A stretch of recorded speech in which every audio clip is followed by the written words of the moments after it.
Mientras masco hierba sagrada, recuerdo la palabra noche del abuelo hablando del manchado en la penumbra. Mientras bebo hierba de lejanías, siento al compás canto ala del brujo, que mi piel se pinta con el juego de la luz entre la fronda. Mientras fumo hierba de silencios, me llega de la noche más arcaica la tenue vibración de la palabra acecho. Mientras la abuela ciñe la pulsera garra, siento la fuerza de la selva antigua en mis zarpas sedientas. Mientras cuelgo en mi cuello el collar colmillo muerte blanca, mi sangre va diciendo que soy ese, garra y piel nochedía, rugido y diente.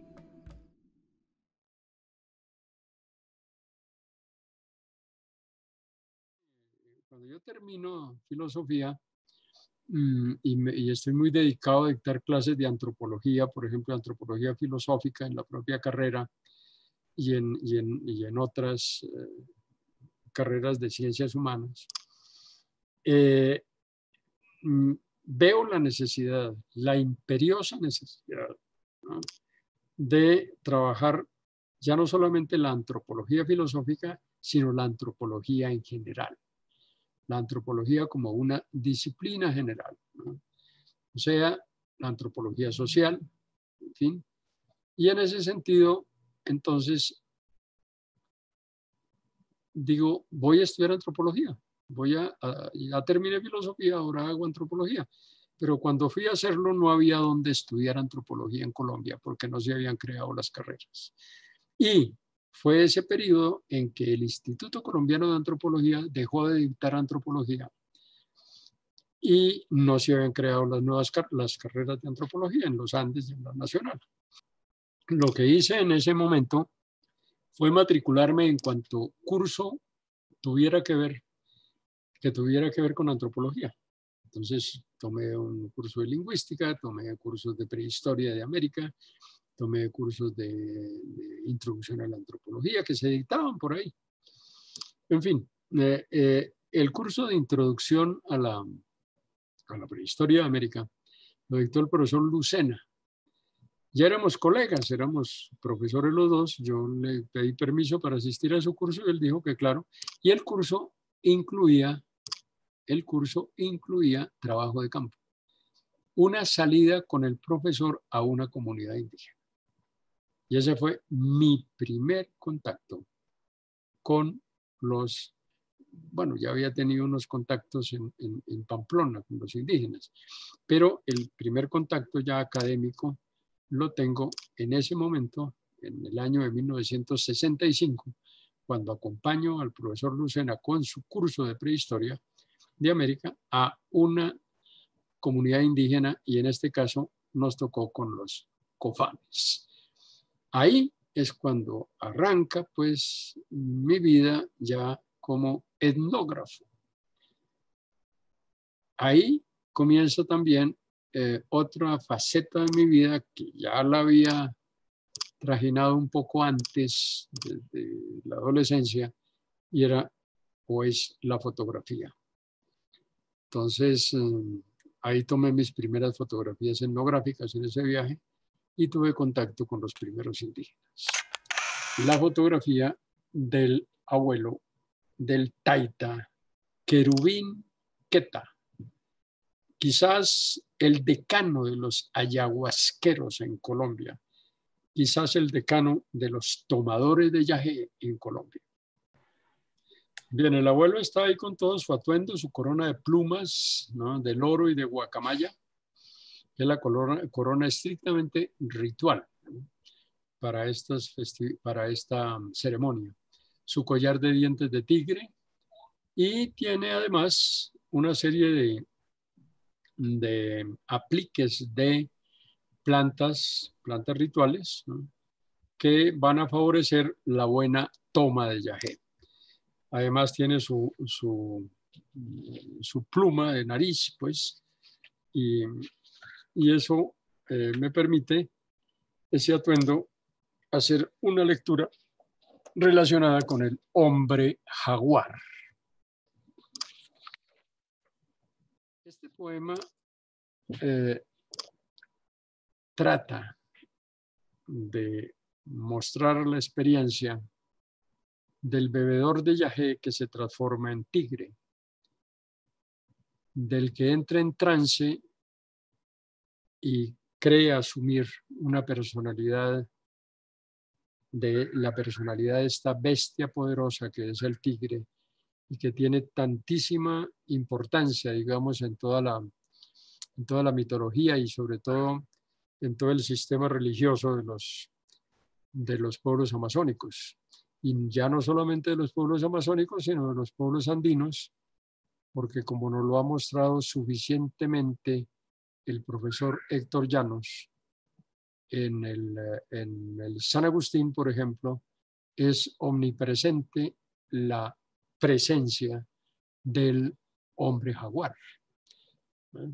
Por eso él considera que es una cultura en la cual los jefes, los dirigentes, pues eran chamanes jaguares, ¿no?, que dirigían pues las ceremonias y que seguramente incidían de una manera decisiva en la cultura de este pueblo, del pueblo de San Agustín, o de la cultura de San Agustín. Y yo la llamo de Uyumbe, porque eso de San Agustín no me suena ya mucho. Bien, el hecho es que en esta experiencia con los cofanes, yo realicé una actividad muy especial. Y es que a los 2 días de estar en la comunidad, ellos nos anunciaron que se iban de cacería. Entonces, yo le dije al profesor Lucena, ¿puedo ir con ellos? Y se iban a demorar por lo menos una semana. Y él me dijo, pues si se le mide el asunto, pues vaya y reseñe todo lo que pueda de cacería. Y yo, pues encantado, yo había llevado mi escopeta, ¿no? Y entonces estaba pues que me iba de cacería con alguien a esas maravillosas selvas. Entonces acompañé a este grupo durante una semana en cacería. No iba el Taita Querubín, iba el Taita Anselmo y la familia del Taita Anselmo, que era otro gran ayahuasquero, mucho más. Es decir, aquí el Taita Querubín debe tener unos 30 años, 35 años. El abuelo Anselmo tenía pues, por lo menos 60, 70 años cuando nos fuimos a esa cacería y se fue toda la familia, hasta los chiquitos de brazos. Pues acampamos una semana en la selva, en ranchos provisionales, cazábamos al ojeo, vi abatir un mico a 40 metros de altura con un disparo de cerbatana, con dardo envenenado. Después nos banqueteamos el mico. Yo ya había probado mico con los campesinos en las fincas de papá, de manera que no fue una sorpresa, ni ellos me sorprendieron, porque ellos suelen tomarle a uno el pelo mostrándole lo que se va a comer, y de pronto me invitaron a decirme, mire, nos vamos a comer esto, venga y lo ve, y destapan la olla y está el mico así, ¿no? Mostrando los dientes, pues. Y yo le dije, uy, delicioso, me reservan los ojos, les dije. Y quedaron un poco sorprendidos porque no mostré rechazo, ¿no? Bien, el hecho es que en esa cacería me fue muy bien, porque pues yo estaba entrenado, tenía buena puntería, me dejaron los tiros a mí. Y yo dije, y me están honrando porque yo soy el visitante, no, pajarilla, no me estaban honrando. Estaban muy interesados en que yo gastara mis balas y no gastarlas de ellos, porque las balas son una mercancía bastante costosa para ellos. Entonces que yo disparara, y además de eso, como ya cobraron confianza en que yo no iba a errar el tiro, pues me dejaban los tiros a mí. Cazamos venado, cazamos cerrillos, se cazó una danta, bueno, en fin, eso fue una maravilla de cacería. Fue una semana en esa actividad, ¿no? Y pues pude reseñar trampas, pude reseñar la hechura de los dardos, pude reseñar pues las técnicas de ojeo que ellos tenían, ¿no? Las técnicas de cómo se caza un animal cuando se ha metido en la cueva, etcétera, etcétera. Eso me sirvió. Entonces me di cuenta ahí, en ese primer viaje, que esa podía ser una técnica magnífica para precisamente entrar en contacto con la gente de una manera profunda, porque desde ese momento me empezaron a tratar con una confianza especial. Otra experiencia que tuve ahí con ellos, muy diciente, donde pagué pues eso de ser el primíparo en cuestiones de etnografía, es que el profesor Lucena me encargó que hablara con una anciana muy especial. Se llamaba Paulina. Me dijo usted, mire, vaya y habla con ella. Entonces yo me fui, pues. La saludé, estaba sola en la casa, apenas me contestó pues con un gesto y me puse a hablarle, pues, ¿no? Y a preguntarle cosas, pero le preguntaba una cosa y otra y otra y otra, en fin, tratando de romper el hielo, pues, y de entrar en una conversación. Y ella no me dijo ni una palabra, ni una palabra. Entonces yo a la media hora dije, no, pues yo ¿qué hago aquí? Yo no tengo nada que hacer aquí, entonces me devolví donde estaban los demás. Por la noche, cuando pusimos el asunto en común, lo que había hecho cada uno durante la jornada, y hablábamos con los que nos estaban alojando, entonces se morían de la risa porque me dijeron, mire, es que la abuela Paulina no entiende ni una palabra, la única palabra que entiende en castellano es Paulina. De resto no entiende ni una sola palabra en castellano, de manera que, y usted no le hablaba en Cofán, de manera que, bueno, ese fue mi primer chasco etnográfico. En 1968 estuve estuve en el Baupés, y ahí estuve con muchas comunidades porque íbamos en una visita de inspección muy general con Alejandro Reyes Posada, comisionado él por el Ministerio de Gobierno. Él estaba en ese momento encargado de asuntos indígenas.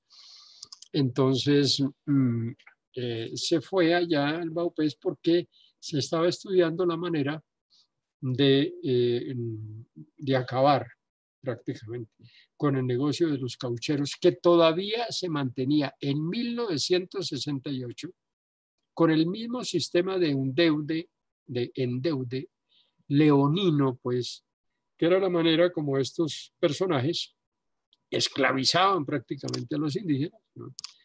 Los endeudaban llevándoles, por ejemplo, una camiseta que se la cobraban a 10 veces más cara a como la compraban aquí en Bogotá. Unas botas, por ejemplo, un pantalón, los machetes, las hachas, etcétera, se los daban a cambio de caucho. Pero el caucho se lo recibían a precio de huevo, como decimos, a precio miserable, y en cambio los artículos que intercambiaban ellos se los daban a un monto elevadísimo, de tal manera que la gente nunca terminaba de pagar la deuda. Y cuando ya se acercaba el pago de la deuda, entonces los volvían a endeudar y así sucesivamente. Vi a la Policía Nacional llevar indígenas amarrados dentro de una canoa a que pagaran la deuda en los barracones que todavía se daban en 1968 en el Baupés. 1968. No estamos hablando de comienzos del siglo pasado, donde la cauchería estaba en pleno, donde se suceden pues los episodios de la vorágine, por ejemplo. No estamos en ese momento, estamos en 1968. Las gestiones de Alejandro fueron suficientemente efectivas para acabar con ese negocio que estaba montado a la manera colombiana, ¿no? ¿Cómo es la manera colombiana? Los caucheros tenían su defensor aquí en Bogotá. Fue después ese personaje candidato presidencial, alcalde de Bogotá y embajador en la Santa Sede. Ese personaje hacía que la Caja Agraria comprara todo el caucho de pésima calidad que se producía en el Baupés, por obligación tenía que comprarlo, ¿no? Y los caucheros le pagaban el favor, ¿no? Además de eso, la Caja Agraria les prestaba a los caucheros para, con ese dinero, endeudar a los indígenas. Y el favor que le pagaban a este politiquero, ¿no?, era ponerle los votos de la indiada, como se decía peyorativamente en ese momento. Entonces, el tipo salía electo, ¿no?, para senador o para lo que fuere, ¿no? Tenía una gran, pues, base clientelista, pero una clientela lograda de esa manera. Alejandro Reyes logró, pues, con sus gestiones acabar con ese negocio, que luego, desgraciadamente, en la década siguiente, se empezó a reemplazar nada menos que por la coca. Entonces, las redes que tuvieron los caucheros en el Baupés, ¿no?, sirvieron luego como redes para la producción de cocaína, ¿no? Y en un determinado momento, en la década del 70, se llegó a producir en el Baupés la mejor cocaína del mundo. Y se exportaba desde allí, desde luego. De manera que el problema nuestro con las drogas viene de lejos, desde luego, en la Amazonia, ¿no? En fin.